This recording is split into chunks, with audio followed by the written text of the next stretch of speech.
Ooh. Dealing with a tough session or a session that didn't go your way, how can I be optimistic for the training cycle ahead? What if I told you making mistakes and having crap sessions actually enhance your performance more? That is a finding from the research and skill acquisition, that people who finish in a bad lift or a bad skill execution go away pissed off, annoyed, and sit and think and ruminate about what they did and what they did wrong and what they would do differently, and therefore they progress at a better rate when they finish in a bad one as opposed to finishing in a good one. So you can be first of all optimistic that the fact that you're pissed off means you're motivated. It means that you're actually considering the process to make it better. If you finish training on a good note, you go, "Way, that's brilliant, I'm brilliant, everything's good," out the door, and you think about all the other things in your life, and you aren't thinking about training. But because you're thinking about training when you've had a bad session or a tough session, that actually enhances your performance from a skill acquisition point of view. Now, I'm going to make a distinction there between, there's a difference between berating and hating yourself for having done a bad job versus processing, analysing and deciding. It's not about going, "I'm shit, this is never going to work, I'm shit, this is shit," and then you'll get better. You have to think, right, what happened? What can I do about it? What I'm going to try out? Once you try it out, review it. So the process of bad training sessions is foundational to good training sessions and good training processes. The fact that you're having a bad training session means that you're working at your limit of capacity, and that means that's where you're making progress. If all the training sessions were great and good, we'd be then saying, are you not trying hard enough? Is this too easy? Where's the struggle? So that's first of all, the very simple way I would appraise it from a psychology perspective is this is actually productive for your skill acquisition and learning the skill.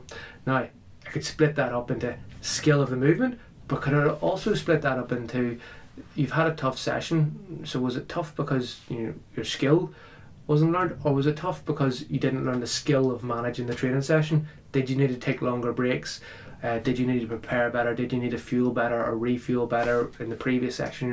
What were the things that contribute to enhancing your performance? So from that point of view, tough sessions are great. They basically are where your limit is, and then the challenge is to improve from that. So I would possibly get you to sit down, if I was working with you on a one-to-one basis, and just reflect on why it was tough. So the questions I would ask are, first of all, what went well, and what does that say about you and your process? So what are the things from that session that did go well? Turning up, maybe the warm-up, maybe there was a peak in the middle of the session where things were starting to flow and then it got difficult towards the end. What was the things that went well in that session? What does that say about your process and you? Okay, first of all, I do that because that, to me, builds confidence. That makes you confident that you can move on from there. The next thing I would say is, what was the things that happened you weren't happy with, and what would the changes be that you would like to make from that?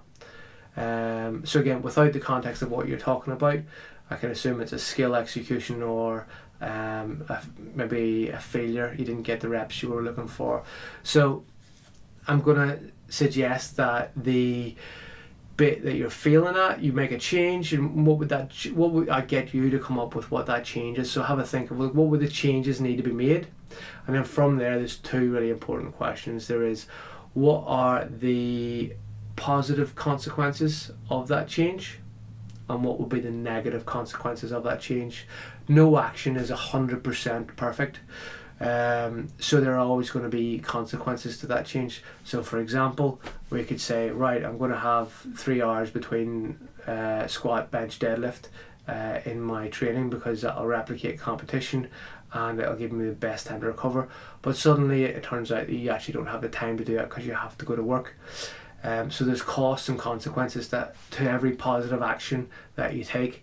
So whenever you examine it, you've got this, what is the consequence, that's positive, what is the consequence that's negative, and then from that, then what is your plan for the next session on how you're going to do it differently, and then do that session and review it. And it's basically a reflective cycle. That reflective cycle is key to learning. So it starts with what went well, what was the situation that happened, and what are the changes you would like to make, what are the positive consequences and what are the negative consequences, what are you going to do, plan, do, review that. That to me is how I would go about being more optimistic, realizing that that struggle is actually the biggest part of development. It's an opportunity not to be wasted, because it truly is when you're at your limit.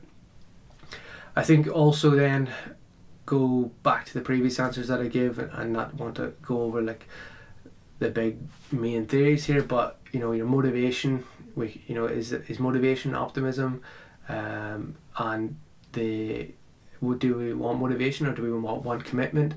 What are the things that you want here when you say optimism?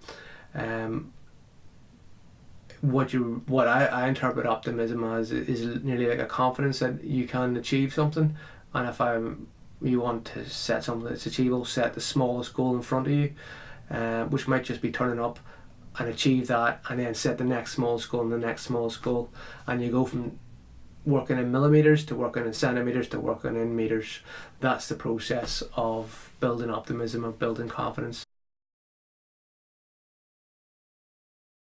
So a really practical way to look at that, and a practical strategy for pulling out control, and it comes from cognitive behavioural therapy, is whenever you're setting a homework task in psychology, you don't want to set a homework task or a challenge for somebody if it's not something they're not confident in doing.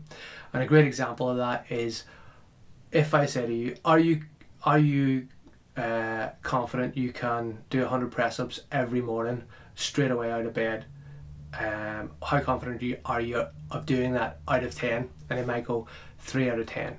Well, that's not worth me setting that as a target or them setting that as a target.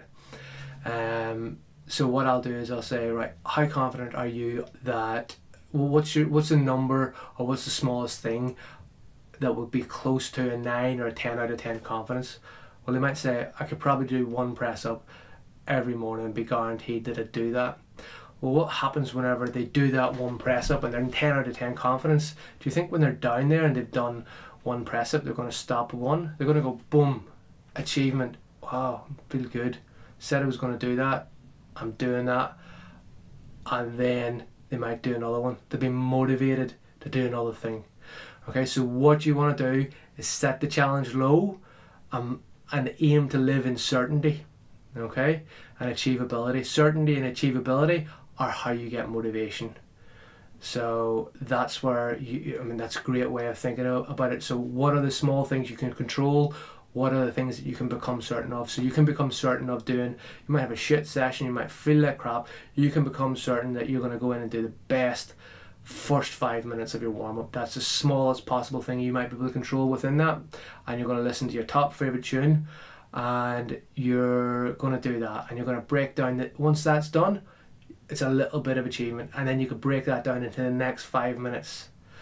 So it's one of those things of like, you can pretty much put in as much effort as you want over 10 seconds.